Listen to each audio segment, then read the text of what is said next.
Well, at this time we want to prepare ourselves for our history bit.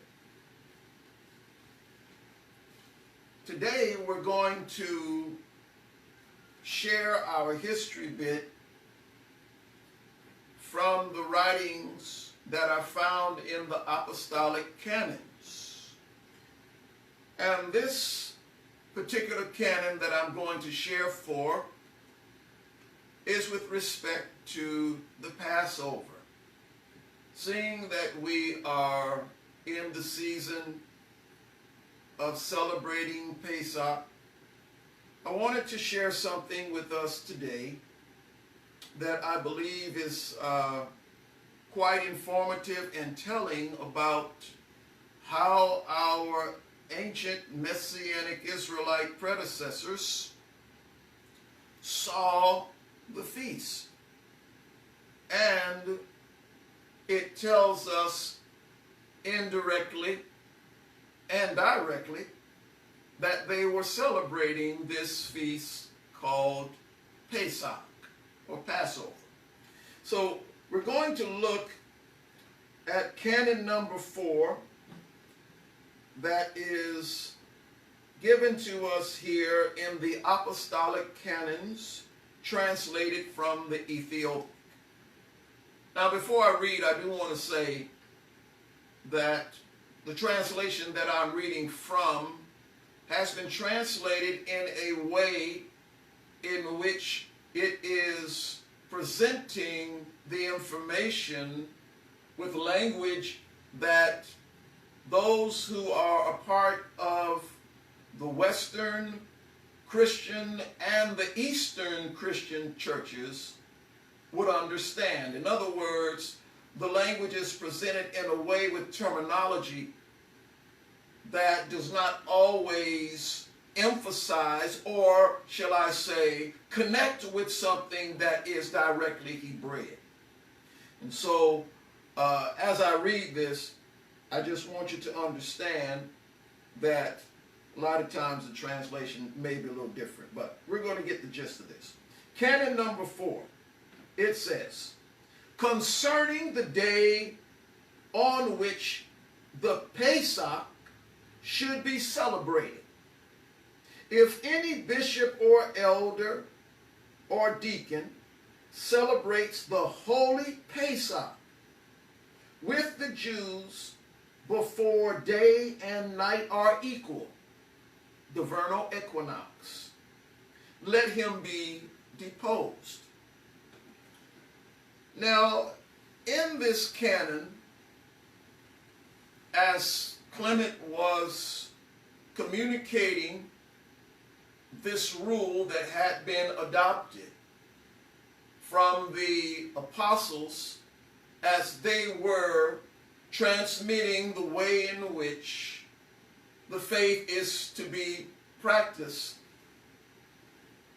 they make a statement concerning the Pesach.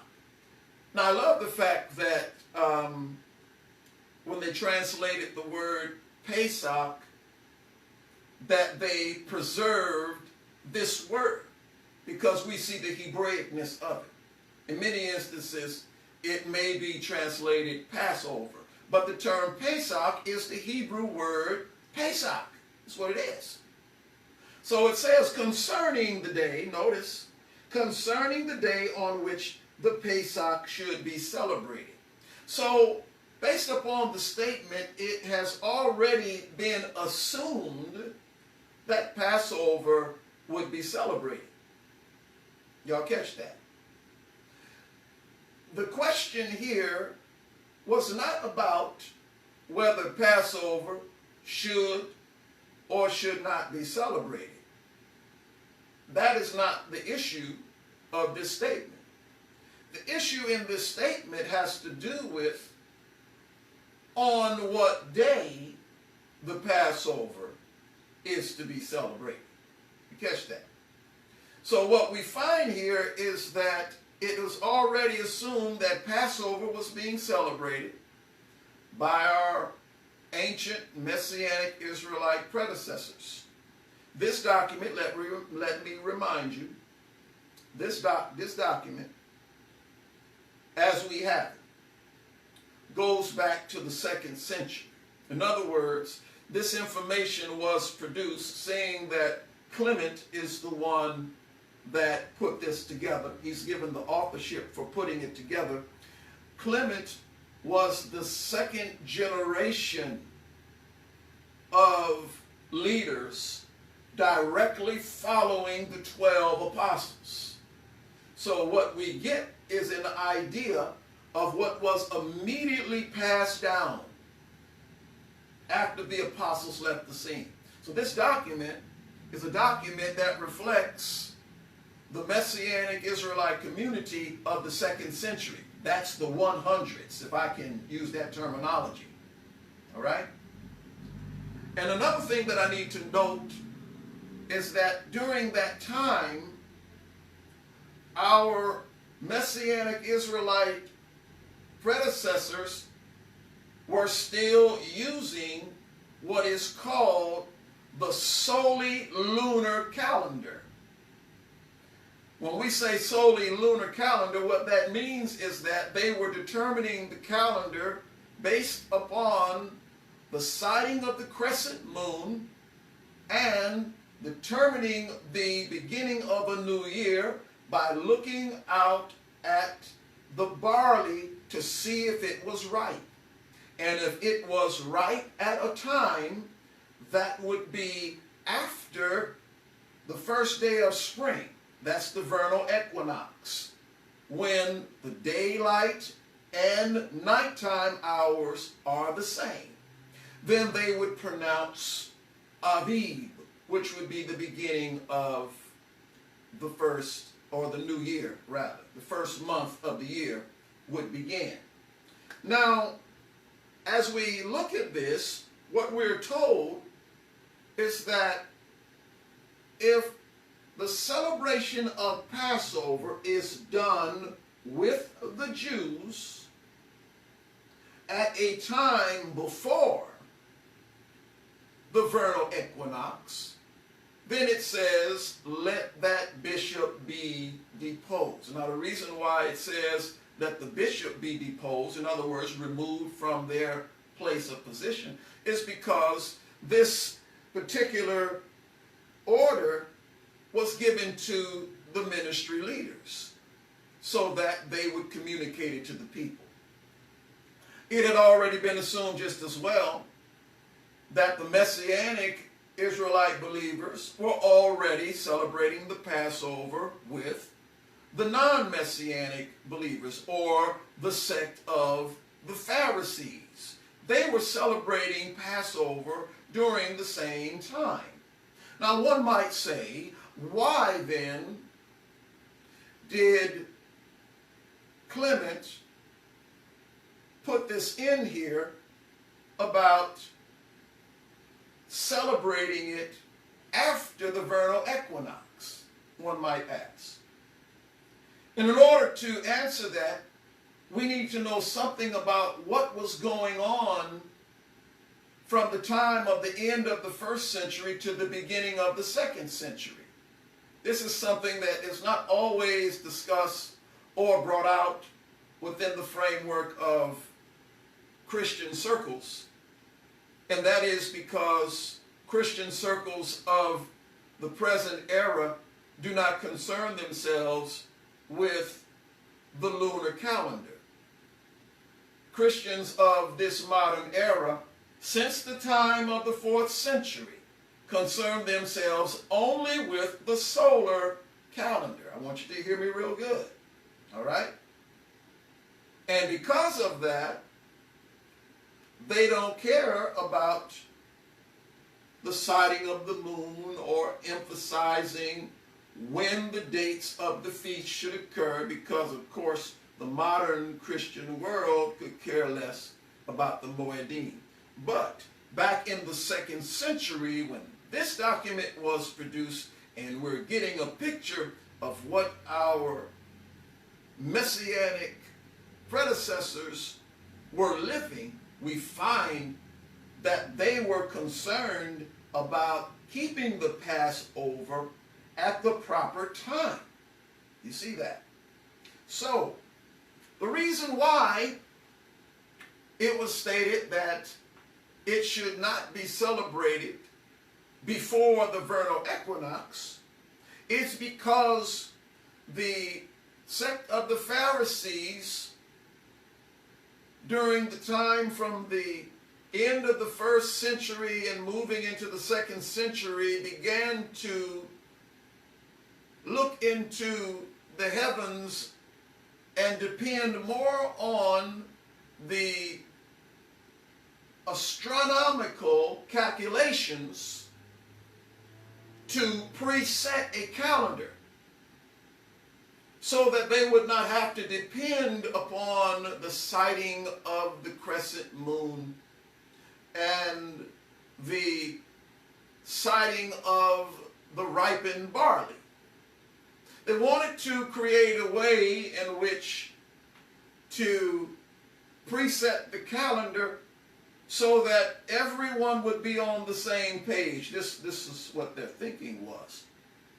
Because in some places in the world where the Pharisaic Jews, or those Judean Israelites that were under the umbrella of the sect of the Pharisees, in some places in the world, they would not be able to determine when the new moon would occur. You know, there are some days where you have clouds in the sky.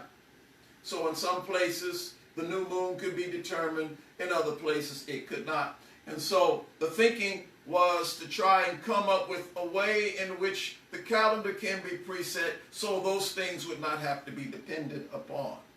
The problem is that in the setting up of that type of a calendar, the sect of the Pharisees made a determination and said that if the sun, notice now, if the sun does not reach the vernal equinox, in other words, if the vernal equinox comes at a time that is before the 16th of Abib, then they would declare the next month to be Ve'adar, or they would add another month, which we're familiar with that.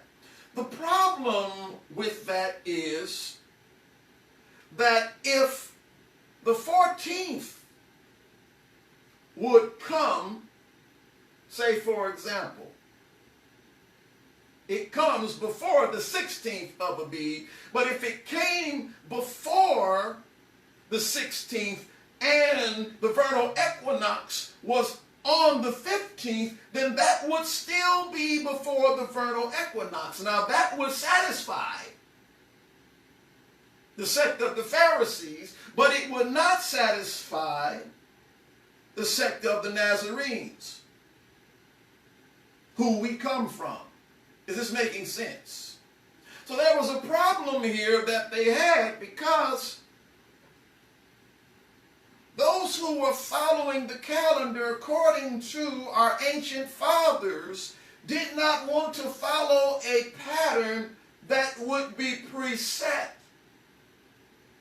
They wanted to continue to follow the calendar according to the sighting of the crescent and the sighting of the barley. Now I know that to many believers, this probably doesn't make a whole lot of sense to you because you're not familiar with the things that were done in order to determine the calendar, the new moon, and all of those things. But for those who are concerned with it, it is of utmost importance.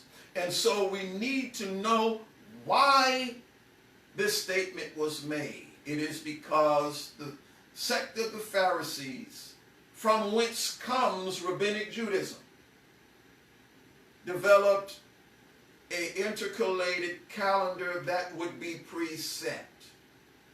And as a result of that, it caused, at some points in time, Passover to be celebrated before the first day of spring, at least based upon the information that has been given to us in regards to how Pharisaic or Rabbinic Judaism developed the calendar in making it so that we would no longer depend upon the sighting of the crescent moon.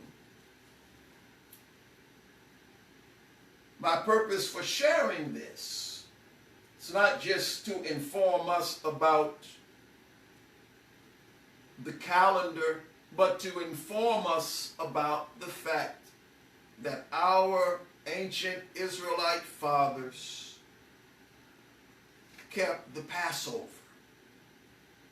And they kept it in such a way that they were concerned about celebrating it at the proper time and on the proper day. I find that if anyone ever needed evidence or proof as a believer as to whether or not you should celebrate the Passover, you have that evidence here in this document of the Apostolic Canons of the 2nd century. And so I trust that this information was helpful. I trust it was informative so that you, as a believer, may know that celebrating the Passover is a part of your heritage in the Messiah. The Most High be praised.